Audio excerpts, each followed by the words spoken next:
Para saudara dan saudari yang Tuhan cintai, selamat pagi dan selamat bertemu lagi dalam renungan harian dari Paroki Santo Fransiskus Assisi Apio, edisi hari Rabu, tanggal 15 Mei 2024, dalam masa Paskah yang ketujuh.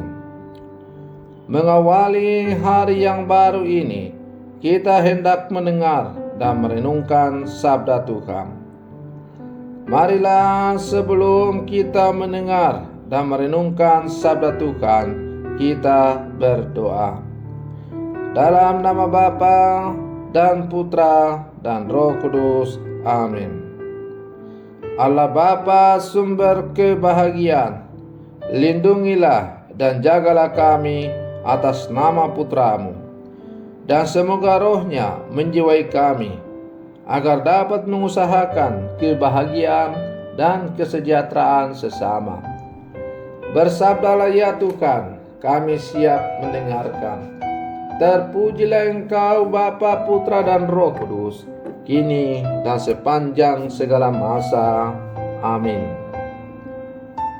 Para saudara dan saudari yang Tuhan cintai, sabda Tuhan yang hendak kita dengar dan kita renungkan untuk mengawali hari yang baru ini diambil dari Injil Yohanes pasal 17 ayat 11b sampai 19. Tuhan bersamamu. Inilah Injil suci menurut Yohanes. Dalam perjamuan malam terakhir, Yesus menengadah ke langit dan berdoa bagi semua muridnya. Ya Bapa yang kudus, peliharalah mereka dalam namamu, yaitu namamu yang telah Engkau berikan kepadaku, supaya mereka menjadi satu sama seperti kita. Selama aku bersama mereka, aku memelihara mereka dalam namamu, yaitu namamu yang telah Engkau berikan kepadaku.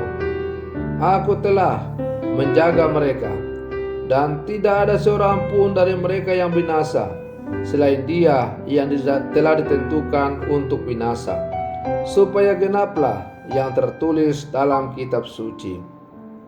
Tetapi sekarang aku datang kepadamu, aku mengatakan semuanya ini, sementara aku masih ada di dalam dunia, supaya penuhlah sukacitaku di dalam diri mereka. Aku telah memberikan firman-Mu kepada mereka, dan dunia membenci mereka, karena mereka bukan dari dunia, sama seperti aku bukan dari dunia. Aku tidak meminta supaya Engkau mengambil mereka dari dunia, tetapi supaya Engkau melindungi mereka dari yang jahat.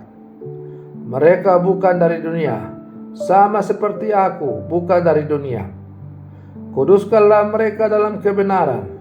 Firman-Mu adalah kebenaran.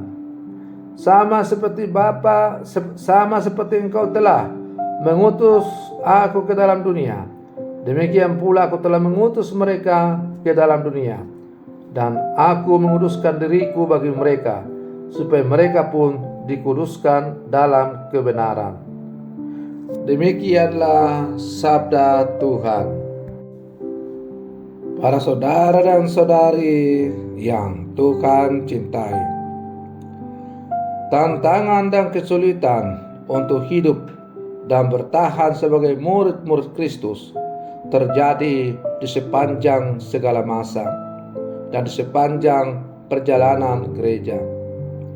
Benarlah bahwa betapa dunia membenci kita oleh karena iman akan Kristus.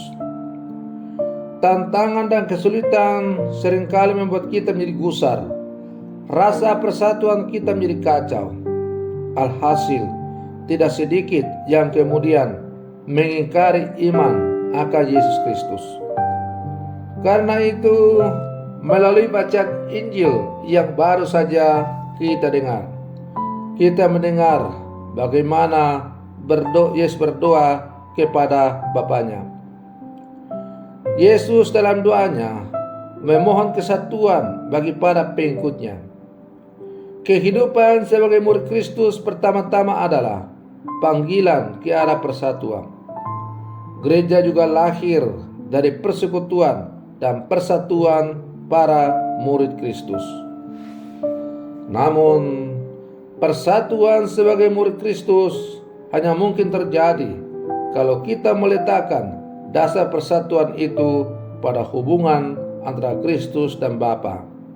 Artinya, sebagaimana Yesus sungguh mengenal dan menyatu dengan Sang Bapa, demikianlah kita perlu sungguh saling mengenal dan menyatu dengan Kristus.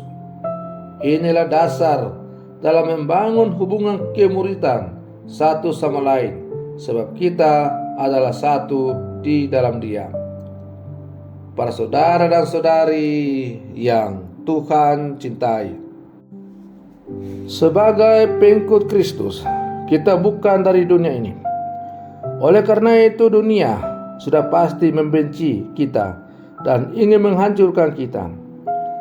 Dalam mempertahankan iman, kita akan berhadapan dengan serigala-serigala yang menyerang hidup kita.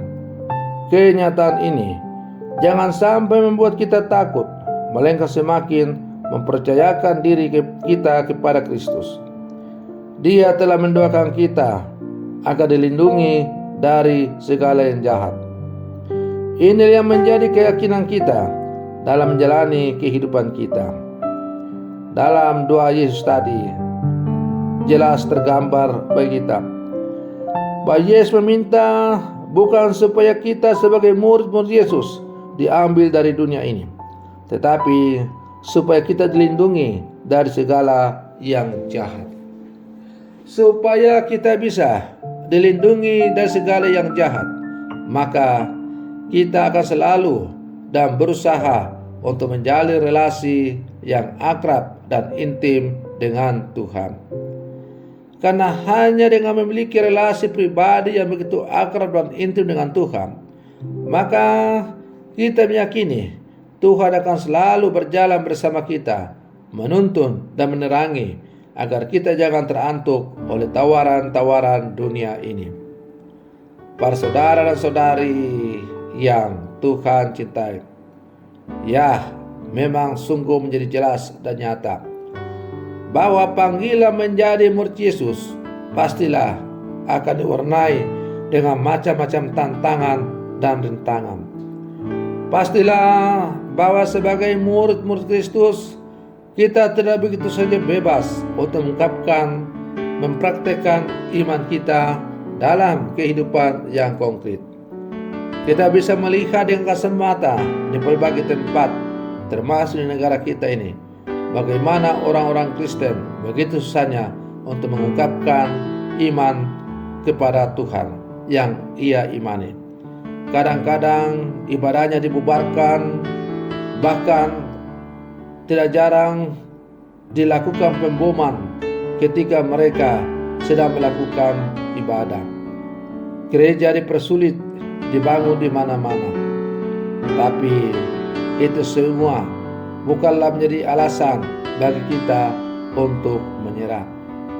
Karena Yesus sendiri sudah mengatakan bahwa dunia akan membenci kamu karena namaku, tapi barang siapa yang tetap bertahan pada imannya akan memperoleh hidup yang kekal. Maka para saudara-saudari yang terkasih dalam Kristus, mari kita berlangkah maju bersama, tetap berpegang pada iman kita, mengandalkan Tuhan, dan membiarkan Tuhan saja yang menuntun setiap perjalanan kita, dan membiarkan biarlah kehendaknya saja yang terjadi dalam seluruh kehidupan kita. Yakin dan percayalah bahwa Tuhan selalu akan membimbing dan memberkati kita. Selamat pagi, Tuhan Yesus memberkati.